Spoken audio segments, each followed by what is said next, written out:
ကိုစွမ်းရဲ့ပရိသတ်ကြီးရေဒီနေ့ဗီဒီယိုလေးကတော့ share ပဲတော့ကျွန်တော်လည်းကိုစွမ်းရဲ့အမခံပရိသတ်တယောက်အနေနဲ့ဒီဗီဒီယိုလေးကိုကြည့်ပြီးအရန်သဘောကျလို့ပြန်လည်မျှဝေပေးလိုက်ပါတယ်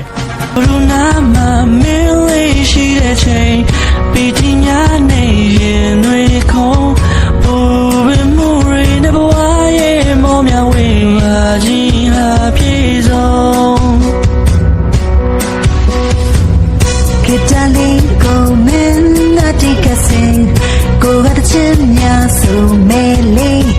ပုံပြည့်တဲ့တွေနဲ့မင်းငါချတိတ်တော့အိမ်မက်တွေလာနေမင်းရှိတဲ့ရင်ဒီလိုလိုဘဝမှာချင်လို့ပါ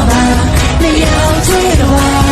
မင်းရှိတဲ့ရင်ဒါပြောချင်လို့ကနေပါနေကြရတာနေရောက်သေးတော့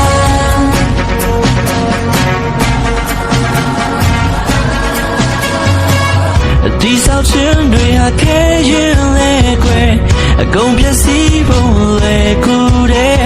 ဘယ်သူချဝင်ဝင်မြဲတဲ့တတိနဲ့ရောက်တာတော့နားလဲဘိုးချစ်တောင်းမလို့ပါမင်းတယောက်ထဲနေနေအမြဲအားလုံးလုံးကြုံလို့နေကိုလိုဝေးချိန်တွေနေတဲ့ချမ်းနေသွားဖို့